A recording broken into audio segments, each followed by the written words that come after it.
Otto, ¿cómo estás? Bienvenido. Hola Esmeralda, muy bien. ¿Y tú? Súper bien, emocionada de tenerte por acá porque vamos a tener una charla súper interesante. Hace algunos días tuvimos este foro de IDEA, Inclusión, Diversidad, Equidad y Accesibilidad para Ujú. restaurantes y hoteles. Y en ese estuviste tú presente, que fue un súper tema el que diste acerca del marco legal en cuanto a IDEA en México. Ujú. Y bueno, el espacio fue muy breve y se quedaron como que muchas dudas todavía y muchos de los asistentes pues querían saber un poquito más acerca de esto y por eso pues te invitamos nuevamente en este foro, que es tu foro también. Gracias, Ana. Tú estás en Racismo MX. A ver, primero platícanos qué es Racismo MX, qué haces tú ahí y cuál es el propósito de esta organización. Perfecto, Esmeralda. Pues muchas gracias por la invitación. Y yo soy el coordinador de investigación de la asociación, ¿no? Legalmente somos Educación contra el Racismo y nuestro nombre en redes sociales y conocido es Racismo MX, ¿no? Y justamente surgimos como una iniciativa para visibilizar el racismo y abrir la conversación sobre este tema en la sociedad mexicana. Una sociedad que incluso, tú recordarás, Esmeralda, hace unos meses en tele pública se dijo, es que el racismo en México no existe, es que el racismo es una cosa de extranjería y aquí en México no es posible.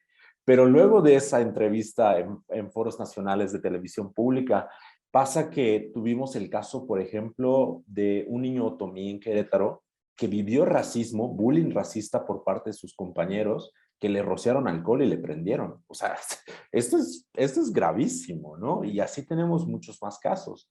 Y por eso desde Racismo MX queremos que la conversación sobre la existencia del racismo en México llegue a otras latitudes, llegue a todas las personas para crear así estrategias entre todas y todos, incluyentes, antirracistas, antipatriarcales y por supuesto interseccionales, ¿no? Que atiendan los diversos contextos de las personas, de los colectivos, de los pueblos, de las comunidades, incluso de las ciudades, ¿no? Y que impacten positivamente en el respeto y garantía de los derechos de las personas en México. Súper Pues eso importante, somos. porque además creemos que es algo como un término muy técnico, o muy del ámbito, por ejemplo, no lucrativo, Uh -huh. muy humanista, ¿no? Derechos humanos, como Uh algo -huh. muy lejano, ¿no? Muy Uh de, -huh. además de política, pero pues no, es algo que, además de que estamos viviendo en nuestras organizaciones hacia Uh adentro, -huh. hacia afuera, nuestros hijos también, como bien comentabas, este caso lamentable, sumamente lamentable, Uh -huh. y estamos a lo mejor tan inmersos en eso, está tan normalizado que ya ni cuenta nos damos, ¿no? Pero a ver, entrando a las definiciones pues técnicas y Uh jurídicas, -huh. ¿a qué le llamamos racismo? Y antes de entrar al racismo, ¿a qué le llamamos discriminación? Y luego racismo también.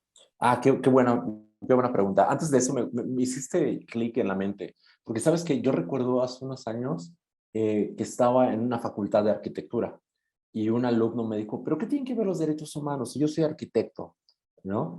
Y justamente, aunque no lo crean, ahí hay una relación, por ejemplo, la accesibilidad.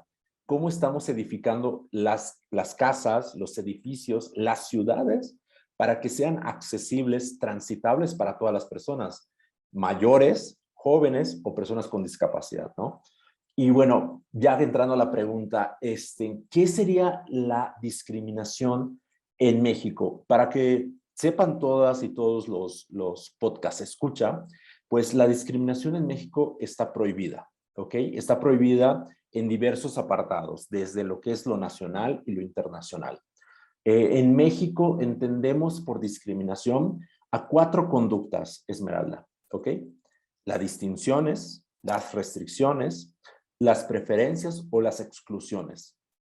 Cuando estas conductas estén basadas, por ejemplo, en el tono de la piel de la persona, estén basada una restricción en la religión de una persona, la preferencia esté basada en el sexo o la identidad de género de una persona, ¿no? La exclusión esté basada en el estado de embarazo, en el estado de salud de la persona, y le viola un derecho humano, estamos hablando de discriminación. Es una conducta específica, ¿no?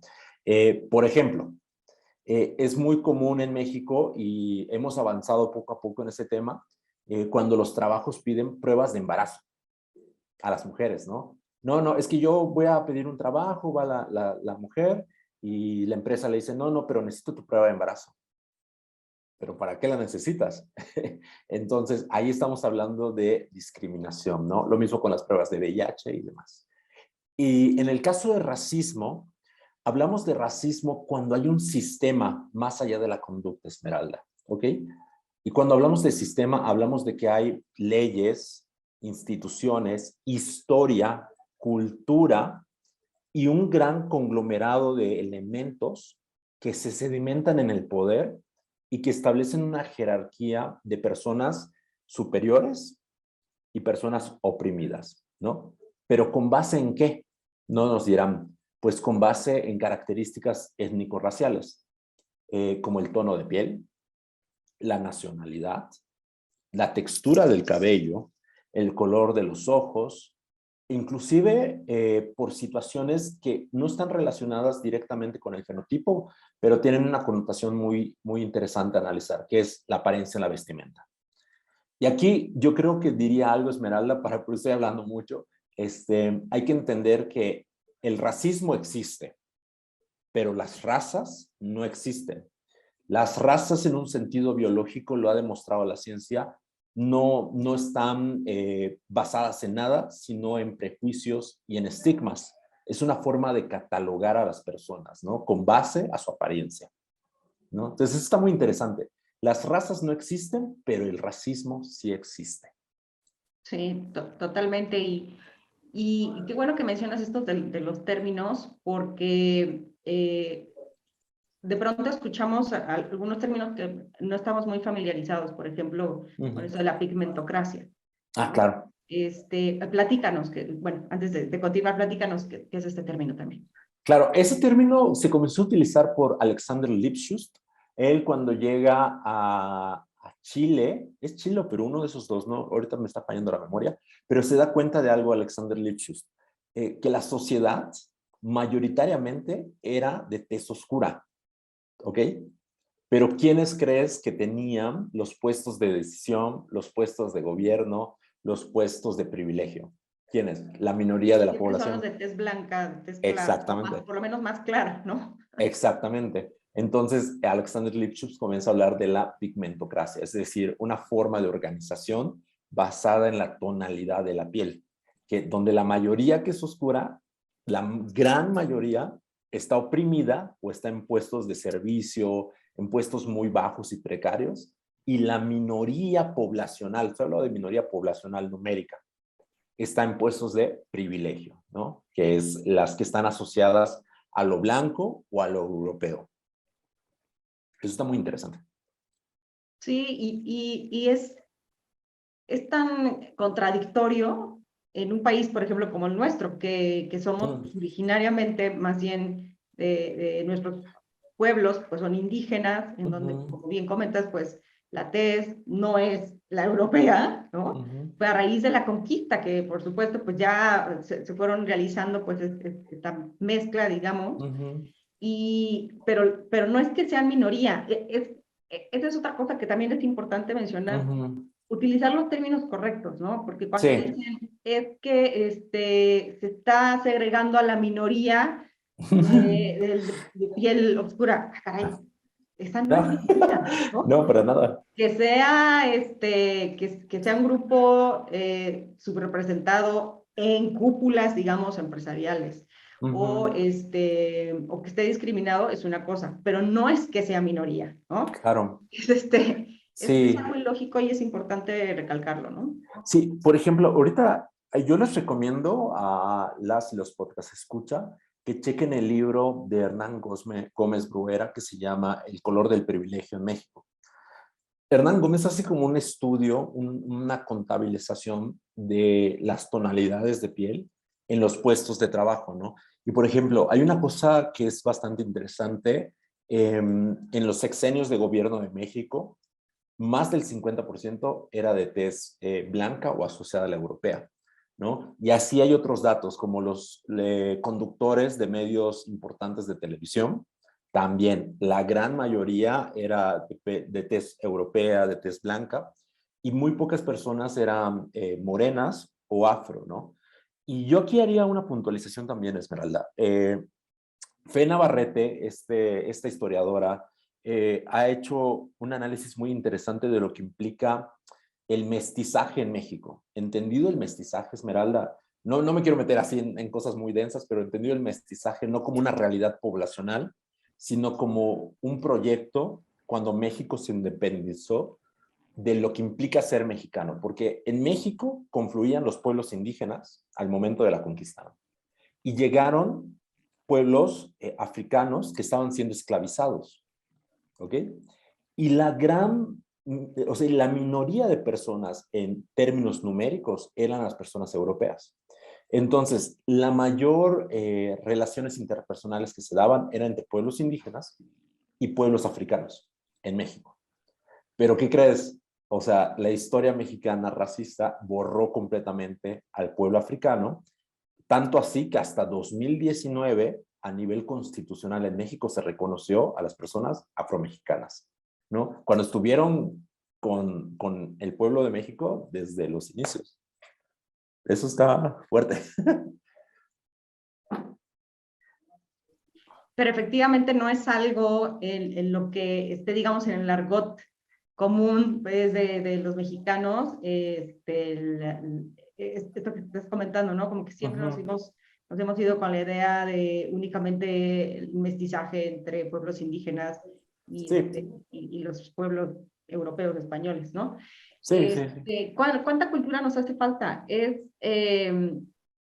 Estaba de hecho viendo hace unos días un foro que hubo entre colegas de agencias de mercadotecnia. Y justo hablábamos de eso, que hace falta mayor sensibilización, hace falta que estemos más conscientes de nuestra realidad, ya lo decíamos, pero a veces esas fuerzas económicas, mercadológicas, pueden llegar a ser más fuertes que nuestra misma realidad. Y aquí se trataba en este foro un tema que decían las agencias. Ok, utilicemos entonces el body positive, ¿no? Sabiendo que pues la gran mayoría, por lo menos de quienes vivimos en México, no somos payaseros. ¿No? Tampoco somos la mayoría de tez blanca. Entonces, utilicemos más, no el estereotipo I want to be, ¿no? Ajá, ¿Quiénes claro. somos? Pero Lo dicen, oye, pero aspiracional. es que mi cliente, mi marca, la marca X que me está contratando, dice, no, es que mi marca es aspiracional. Entonces, te voy a pedir favor que en el casting selecciones a gente payasero, ta. Y Ajá. entonces, ¿qué hacemos, no? Claro, ese famoso look Polanco le dicen, ¿no? Por ahí.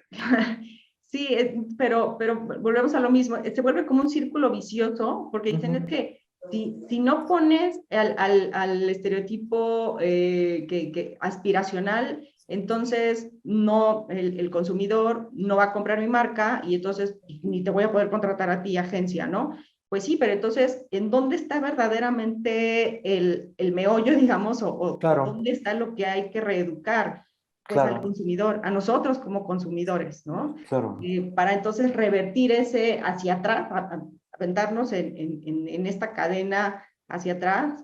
Pero bueno, finalmente es algo cultural y ya sabemos que las culturas para poderlas modificar pues no son de la noche a la mañana y gran parte de esto, gran papel son la política pública, el que nos vaya, digamos, guiando dentro de este marco y era justo lo que hablábamos en este foro de diversidad, equidad e inclusión en restaurantes y hoteles, y era cuando tú comentabas cuál es este marco. Platícanos un Claro, poco acerca de esto. perfecto. Sí, miren, el marco en México es muy específico porque tendríamos que entender que en México impera un tecnicismo jurídico que voy a comentar ahorita que se llama bloque de constitucionalidad, ¿ok? Para que lo entendamos en términos sencillos, imagínense un ladrillito. Ese ladrillito es como nuestra base de derechos y el ladrillito está conformado por lo que dice la Constitución, librito que ustedes y yo compramos en la papelería, pero también por los tratados internacionales que México ha firmado a lo largo de los años, ¿no?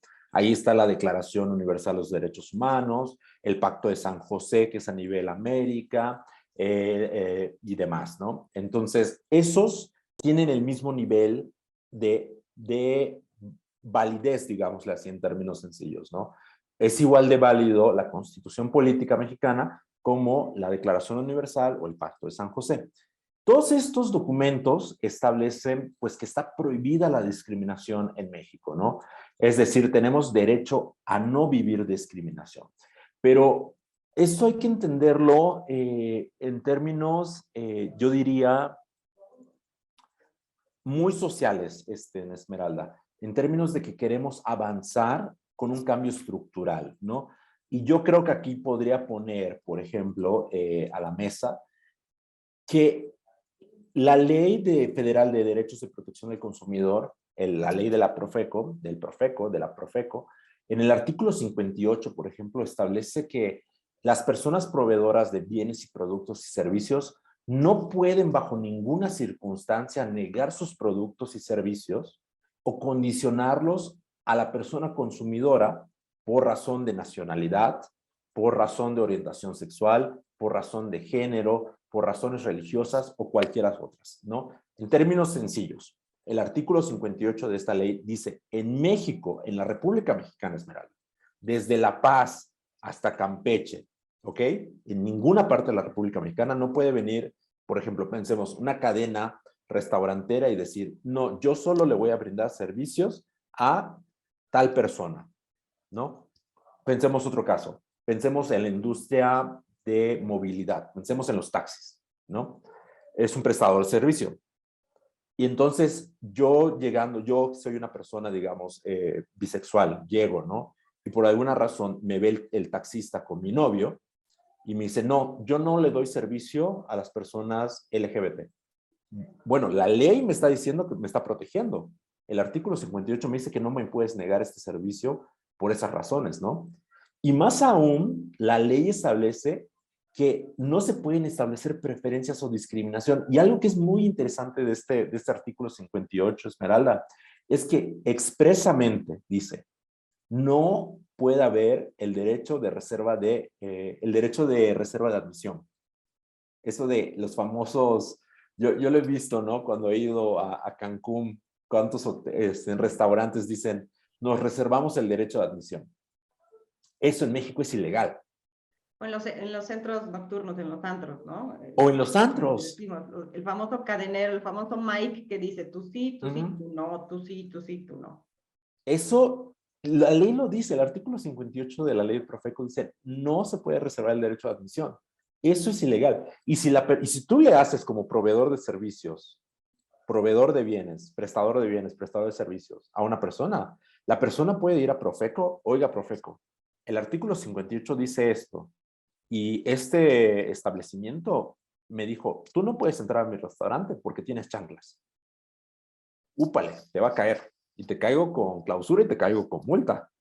Eso es importante que lo Qué sepas. bueno que comentas eso. ¿Cuáles pueden ser las consecuencias, digamos, desde las más Uh-huh. leves o mínimas hasta las más significativas? Claro, yo veo tres vías acá, como tres campos del derecho. Uno, desde la antidiscriminación, que sería CONAPRED, por ejemplo, COPRED en la Ciudad de México, o los consejos para prevenir la discriminación de cada estado, que ahí lo que verían es, uno, el establecimiento, la puesta de carteles en tu establecimiento de que se discriminó en este lugar, así que clientes tengan cuidado, está prohibido discriminar, y procesos de reeducación, es decir, voy con los meseros, voy con los prestadores de servicios, los reeduco y veo el cambio estructural. Esa es como una vía. La segunda vía es la vía de la Profeco, que la Profeco, como ustedes saben, puede ir desde la clausura, cuando te ponen el cintillo ahí, eso que está, o sea, tú como consumidor, Esmeralda, ¿no? Güey, ¿qué le pasó aquí a este lugar, no? Y por supuesto las multas, que pueden ir, si no me equivoco, en la última reforma iba como a 25,000 pesos más o menos la multa, puede ir un poco más, pero son cosas graves, ¿no? No, y Y la además, ¿cuánto tercera, dejas de ganar cuando te ajá, clausuran y cuando tienes que cerrar? Más allá de claro, lo que tengas que pagar es lo que dejas de recibir, ¿no? claro, Porque además claro, tú tienes que seguir pagando los sueldos, salarios, etcétera, la renta, todo lo que tengas que claro. pagar, todo ese gasto fijo lo tienes que pagar, pero si te Ujú. clausuran, pues ya no vas a poder estar recibiendo ese ingreso. Más por supuesto, digo, yo no me imagino que de pronto en tu establecimiento, el que sea, Ujú. ¿no? Desde, puede ser una estética hasta, como ya decíamos, ¿no? Un hotel. De pronto llegan tus clientes y ven acá el sello de Sí, clausurado o censurado por dices, chin, pues sí, sí, ¿no? sí, sí, sí. No, y la tercera, ¿qué creen? Es la vía penal. Y cuando hablamos de vía penal, ustedes ya saben a qué me refiero. Es por supuesto, prisión, ¿no? Y también pensemos que hay una sanción, Esmeralda, más allá de lo normativo, que es la sanción social, ¿no? O sea, ahorita en redes sociales, esto que dice la chaviza, ¿no? Lo van a funar. O sea, te cancelan. O sea, este lugar sacó a una persona trans, no dejó que estuviera consumiendo porque les pareció horrible. No, bueno, la marca se desmorona. Totalmente. Voy a dar un caso, por ejemplo. No sé, no voy a decir la marca, pero un café muy famoso de Estados Unidos que tiene muchas sucursales en México y en el mundo. En Estados Unidos pasó que el café, llegó una persona afro, ¿ok? Consumió un café, uno, y se sentó y se puso a trabajar y todo. Y le dijeron los del café, de la cafetería, por su apariencia, por cómo estaba vestido este muchacho. No, usted no se puede quedar aquí consumiendo su café, tiene que salirse. Bueno, la sanción que hubo desde lo legal en Estados Unidos a lo social fue tan radical que ustedes ya saben que en esas cafeterías, inclusive en México, ahora no te pueden sacar. Tú puedes entrar, te compras un café y te puedes quedar 5 horas trabajando ahí. Eso está muy interesante, ¿no? Para que vean los cambios que también da desde lo estructural. Claro.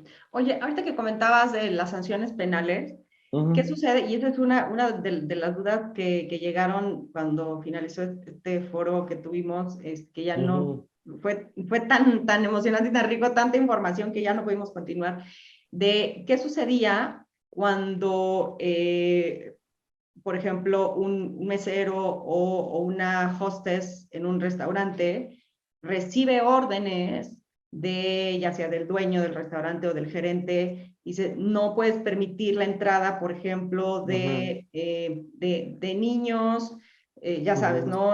Que de pronto entran para pedir dinero ujú, a los ujú, comensales, porque eso molesta a los comensales. ujú. Entonces, aquí la pregunta fue, ¿eso es discriminación?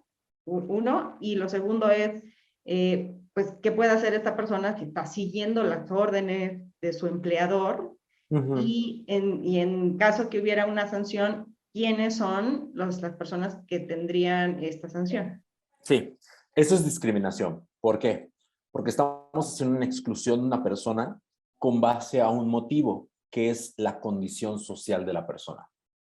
Porque esas niñas y esos niños no están en esa situación porque lo quieran, sino que hay históricamente, hay una estructura que les puso ahí. Esas niñas y esos niños nacieron en esa situación de pobreza, en esa situación de marginación, y lo único que están haciendo es intentar sobrevivir, ¿no? Entonces, el negarles la entrada por esa condición social es una exclusión basada en una categoría que está protegida por la Constitución, la condición social, es discriminación. ¿Qué pasa con la mesera, el mesero, la persona de recepción? Miren, ahí hay que hacer un análisis muy interesante porque yo, en lo particular, alegaría que no tienen la responsabilidad directa como persona individual. Es decir, fulano, no fue el restaurante, fue fulanito. No, pero es que él está supeditado en jerarquía con la empresa.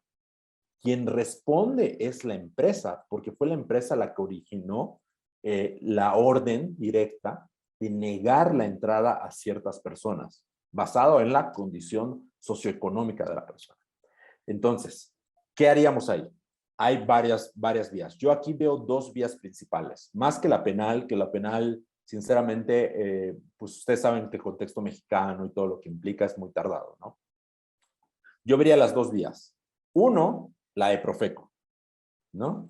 Que sería ya así la clausura de la empresa, no el decir voy a sacar al mesero, porque el mesero solo estaba siguiendo órdenes. No, la clausura del establecimiento, el establecimiento de la multa del lugar, ¿no? Y la segunda vía, que sería la vía de la antidiscriminación, que sería ante los consejos para prevenir la discriminación. Ustedes ya saben cuál es el CONAPRED, es el COPRED, o son los centros para prevenir la discriminación de cada estado, ¿no? Hay en Querétaro, hay en Guadalajara, hay en Yucatán, hay en muchos estados estos, ¿no? Y estos lo que verían es, principalmente, hay algunos que pueden establecer una multa adicional, una multa administrativa de lo que puede ser la Profeco, ¿ok? Son dos vías paralelas.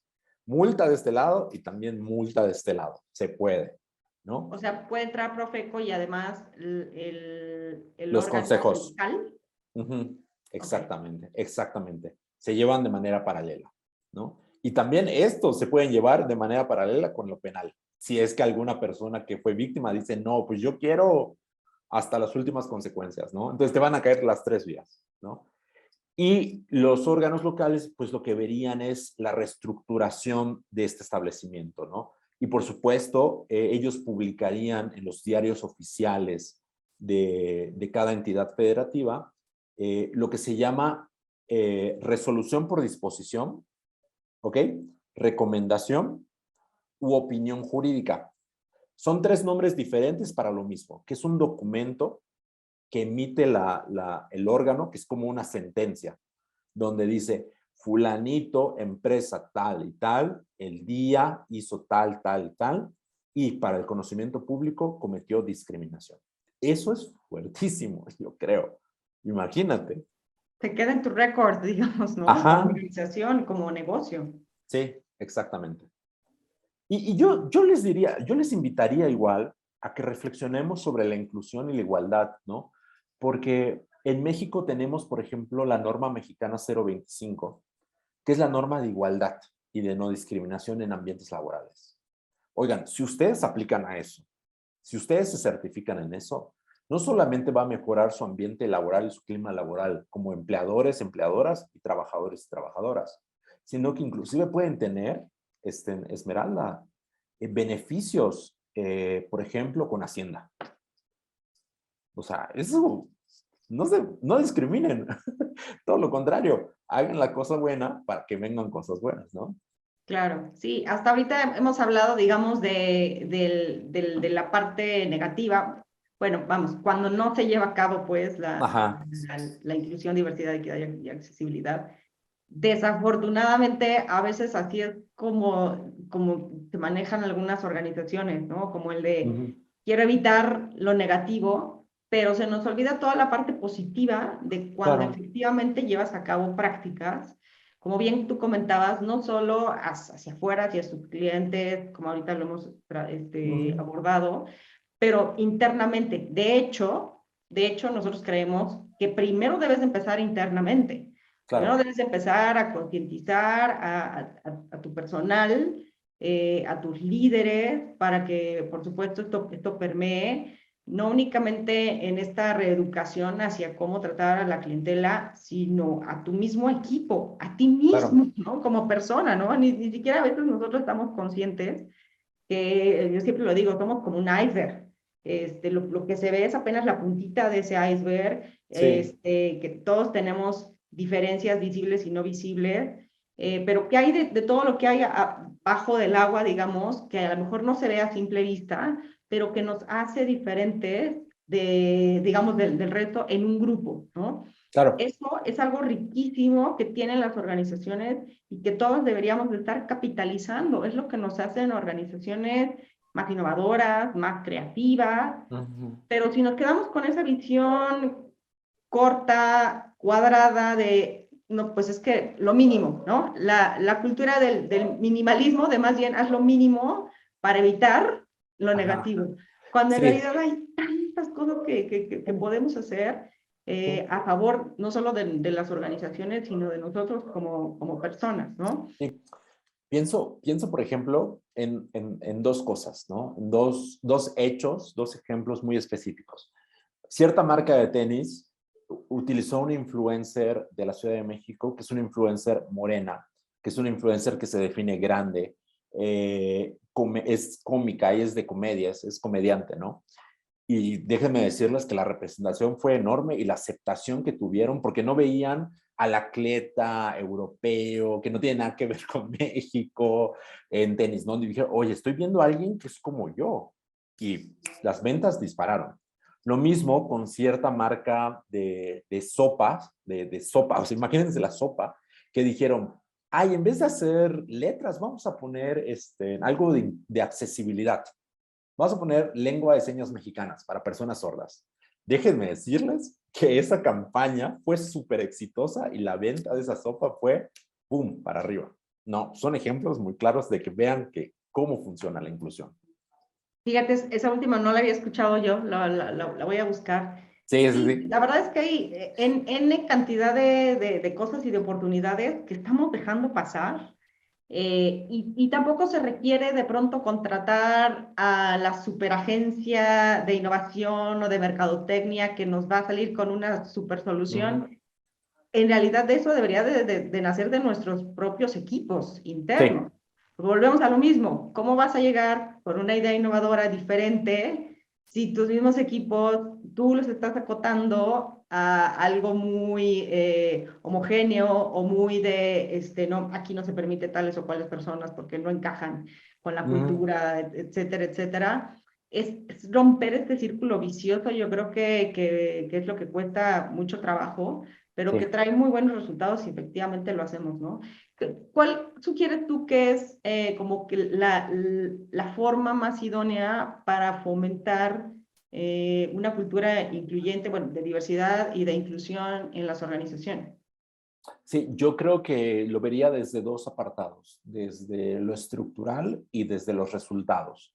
Desde lo estructural lo vería con, primero, tú como establecimiento, tú como empresa, deberías de revisar todo tu material de documentación, de estructura, cómo estamos conformados, qué dice la mesa directiva, qué dice el consejo, qué dice nuestros objetivos de mercado, ¿no?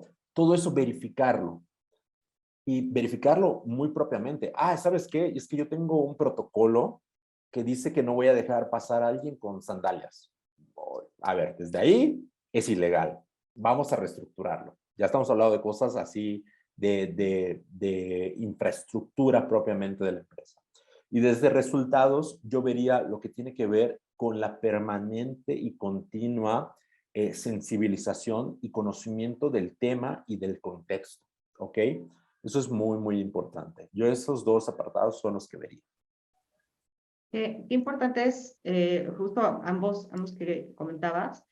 Y creo yo tiene que ver mucho también con estar conscientes que no únicamente existe un marco legal, por supuesto, sino las generaciones han cambiado Sí, estratosféricamente, ¿no? sí.